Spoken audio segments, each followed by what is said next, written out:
Olá a vocês, nossa penúltima videoaula, nós já estamos no século XX, no século passado. Vamos falar um pouco talvez dessa última grande revolução que o mundo presenciou, que foi a Revolução Cubana. A Revolução Cubana, ela por características específicas, ela tem um interesse maior, né? Ela não começa necessariamente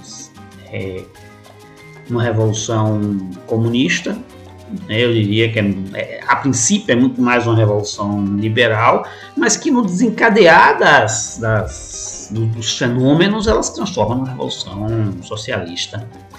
Ela se transforma numa revolução de um cunho muito mais popular, talvez a mais popular, se não a mais popular das revoluções, né?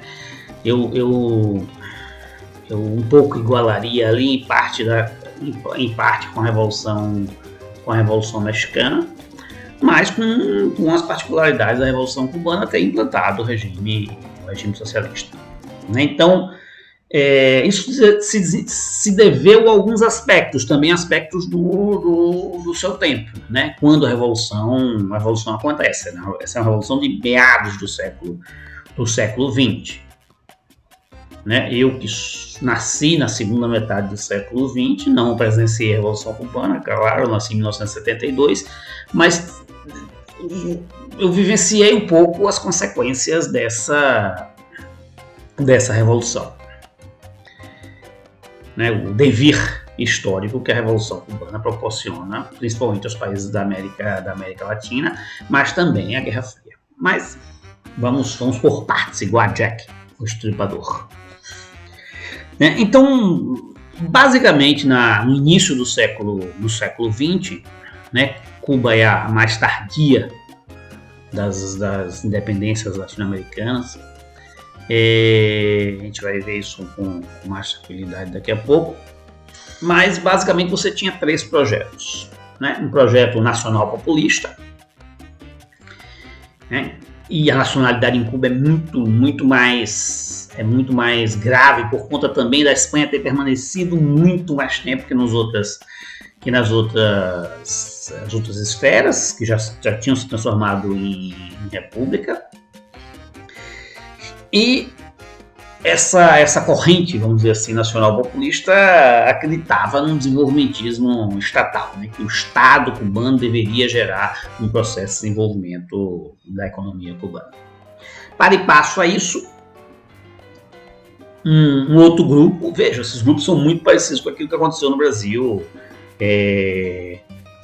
nesse mesmo período, né, no início do século XX, um outro grupo de desenvolvimentistas que acreditavam na valorização do capital estrangeiro, né? Então, lá o Dutra, o Vargas, né? Eu estou caracterizando mais ou menos essas correntes muito parecidas com as correntes brasileiras. Vocês que já estudaram o Brasil devem identificar um pouco disso daí.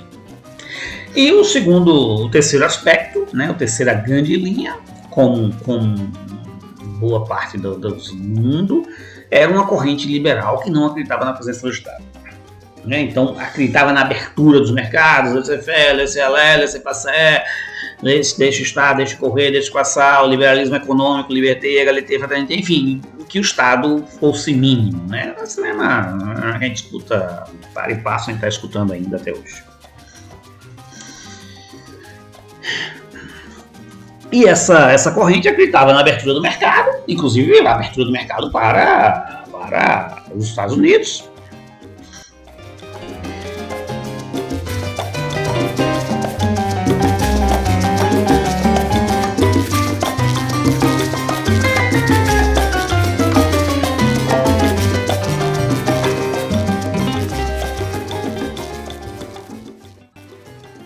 Dando continuidade agora com o microfone lapela ligado, os Estados Unidos ele vai ter um domínio muito forte, muito presente, muito hostil depois do processo de independência de Cuba. A gente vai ver isso também um pouquinho mais lá na frente.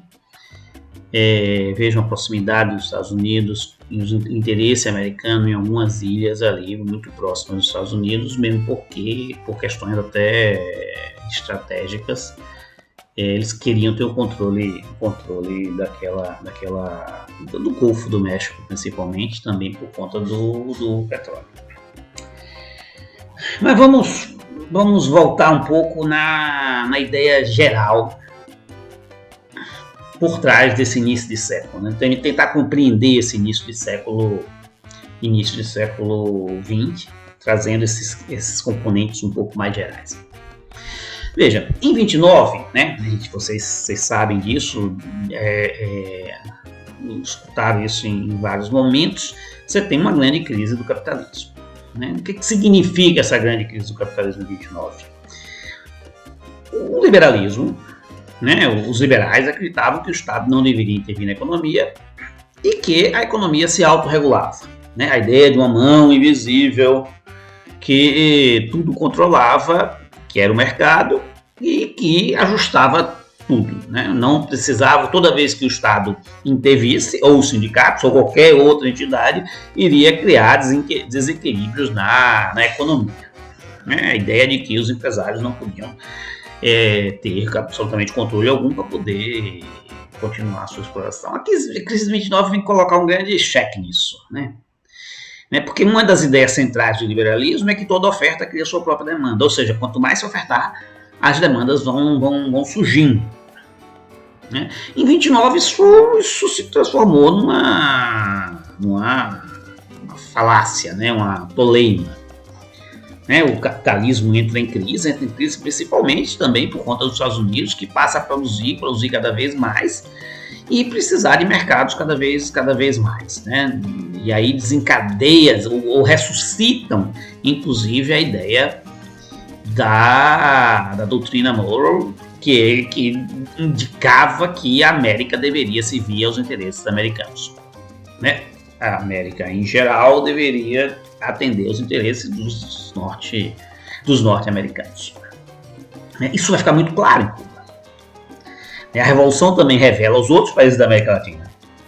Não só a Revolução, mas os golpes de Estado orquestrados pelos Estados Unidos, como os Estados Unidos sempre teve interesse em comandar geopoliticamente esses estados, como se fosse um adendo do seu próprio estado, ou seja, retirando a soberania desses estados, retirando a autonomia desses estados com seus controles internos e externos a essas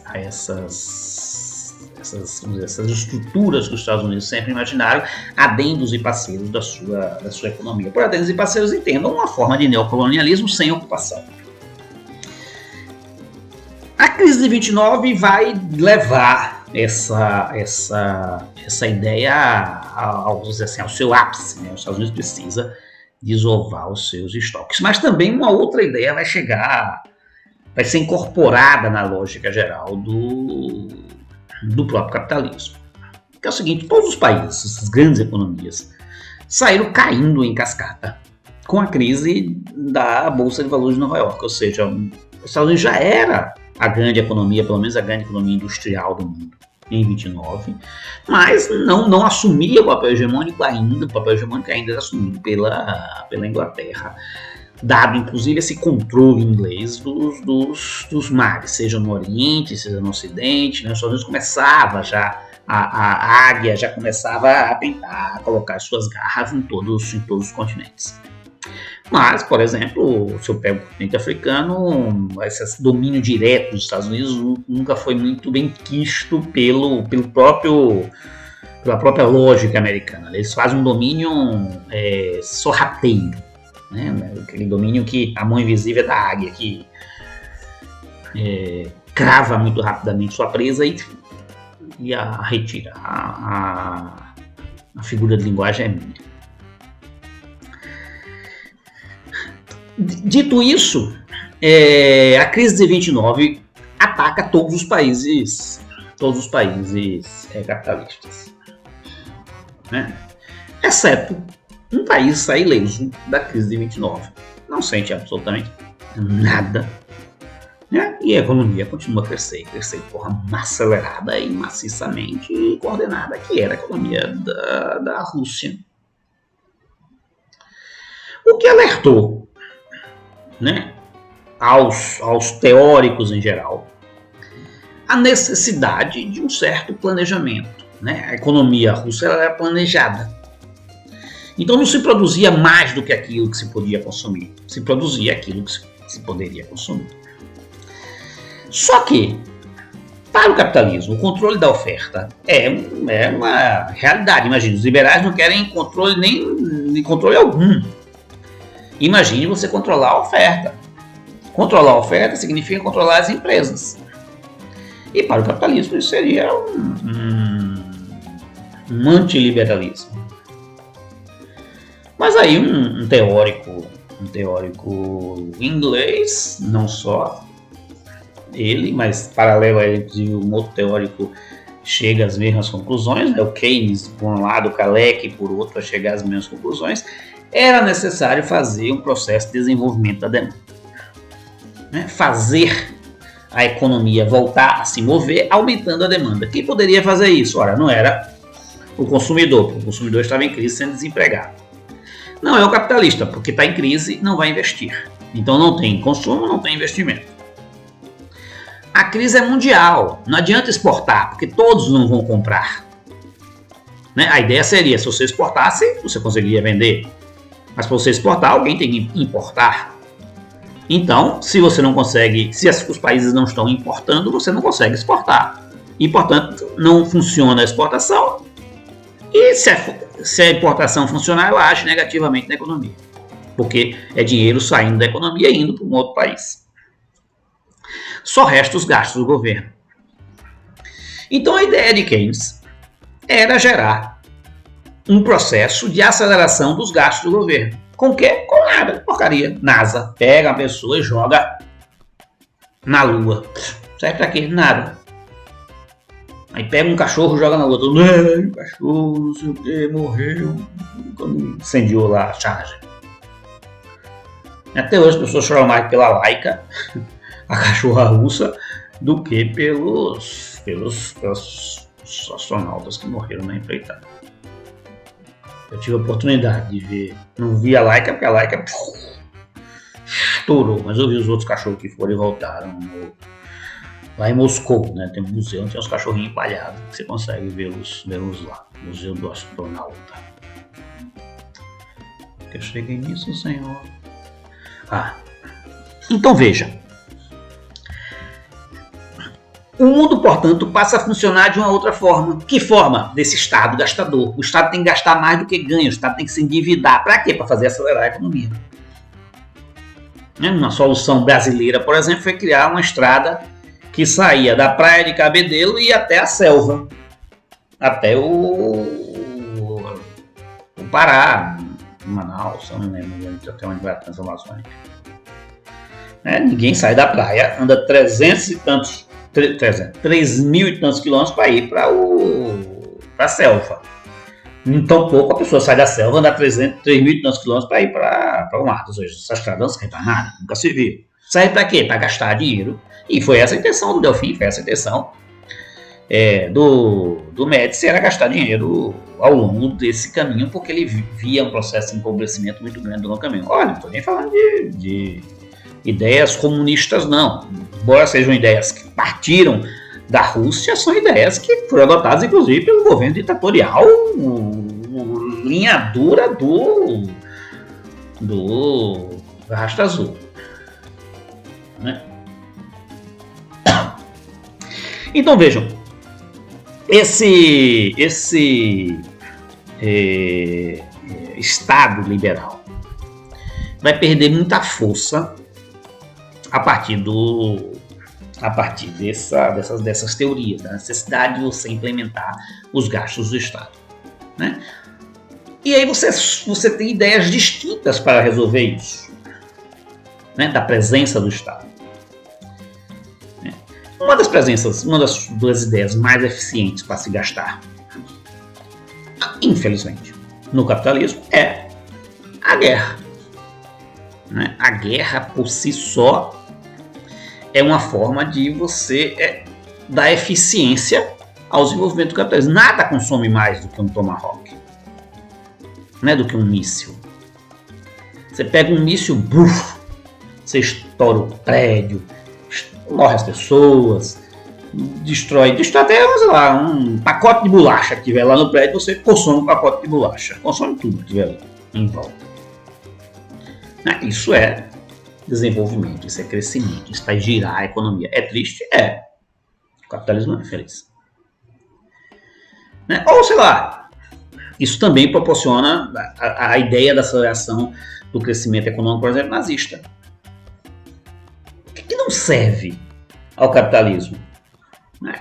Criança e velho. Se criança e velho não serve, não presta para nada, mata. Olha, não sou eu que estou nessa ideia não, pelo amor de Deus. Olha minhas, as barbichas brancas, quase entrando nessa fase aí, não serve para nada. Sou eu que estou falando não.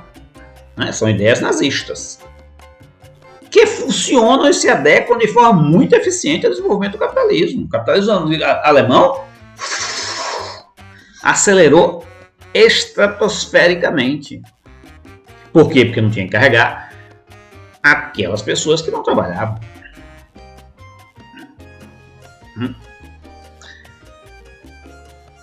É triste? É contra qualquer concepção humanitária? Mas é o que é. É nisso que estamos. Dito isso, outras medidas, para além do nazismo, para além do Estado gastador, ou para além deste Estado gastador que produzia nada, você tem a ideia também do welfare state, o Estado do bem-estar social. O mundo embarca muito nessa ideia do Estado do bem-estar social, ou seja, o Estado prover alguns mecanismos de desenvolvimento social para reduzir os custos da classe trabalhadora. Não obedece para a classe trabalhadora? Não obedece para quem produz. Por quê? Porque vai ficar mais barato pagar a classe trabalhadora, porque o Estado vai estar bancando a formação dessa classe trabalhadora. Então, vocês, por exemplo, se tornar trabalhadores, formar trabalhadores pagos pelo Estado. Para beneficiar quem? Para beneficiar a formação de mais trabalhadores. Porque os seus professores vão formar trabalhadores. E aí, essa ideia de que o Estado pode reduzir o custo da mão de obra para os empresários em virtude disso. Não é nada, o welfare state tem nada de ideia socialista ou sociais democratas, não é nada disso. São ideias capitalistas que, de certa forma, criam um certo conforto para a população em geral, porque pelo menos ela tem uma forma de ter formação, de ter saúde, de ter renda mínima, enfim, essas questões que às vezes vem à baila, às vezes foge ao que se pretende na política nacional. Então essas linhas gerais, vão tomar corpo no mundo inteiro. Essas escolhas vão tomar corpo no mundo inteiro, com algumas coisas mixadas de um e de outro. Paralelo a isso, a guerra. Paralelo a isso não, posterior a isso, a Segunda Grande Guerra.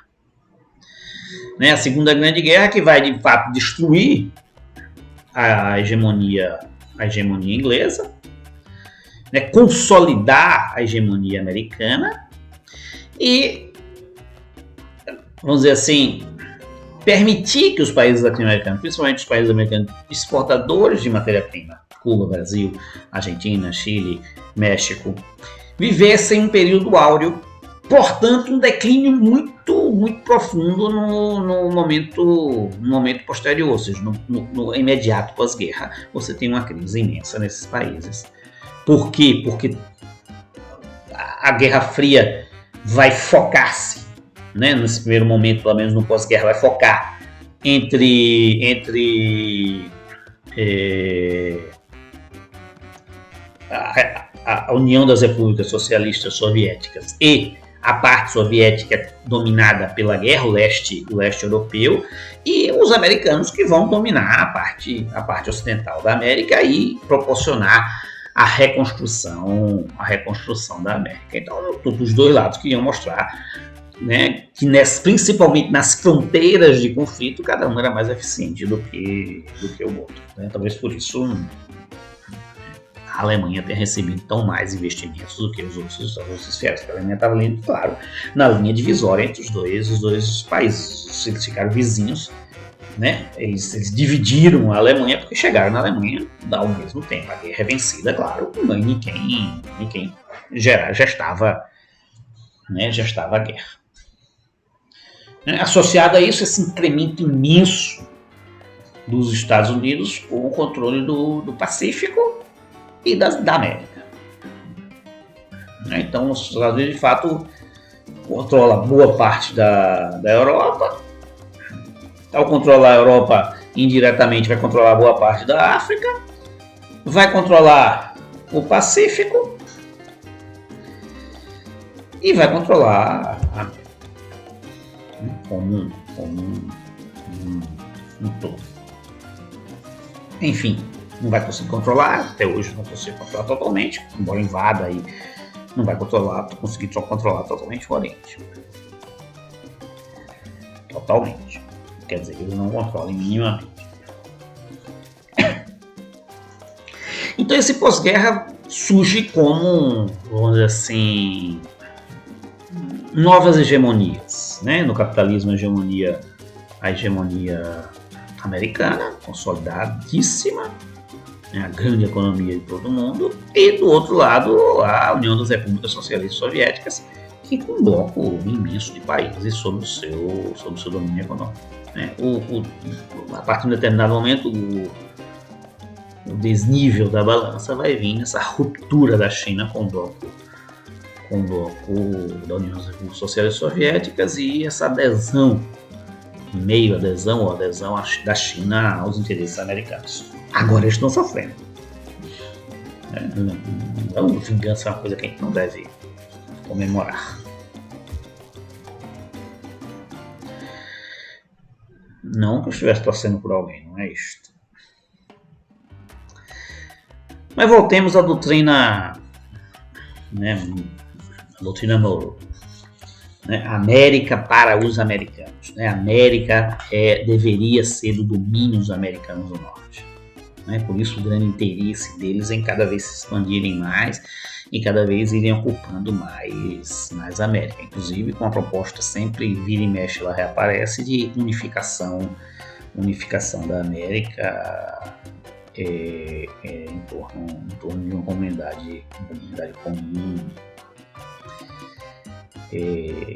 controlada, claro, pelos interesses americanos.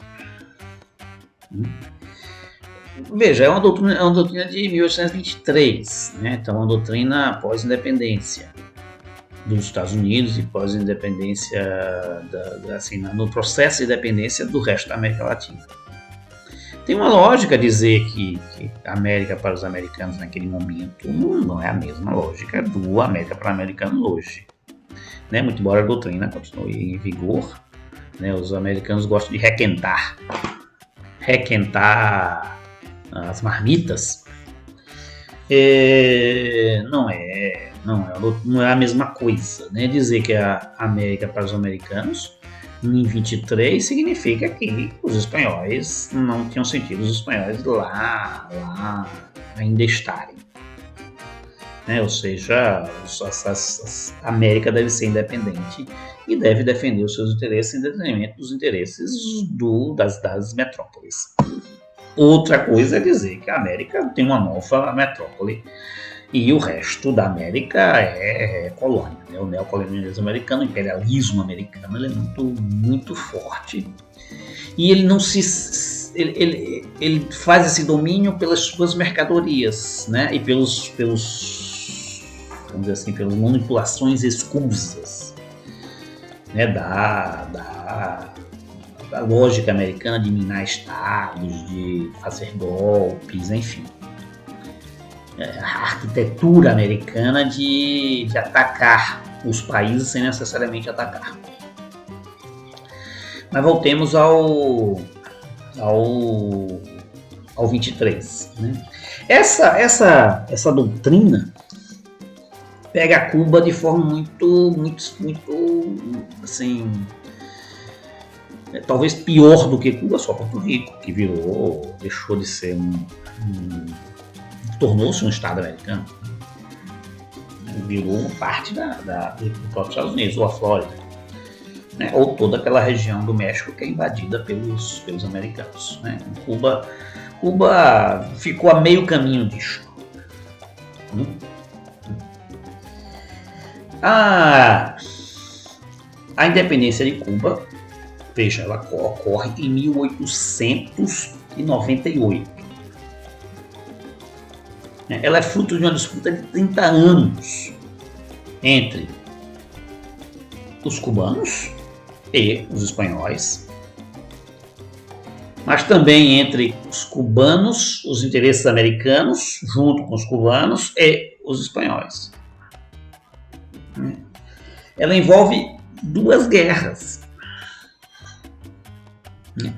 E, paralelo a isso, uma escravidão que talvez seja superada só pela brasileira, que vai até 1880.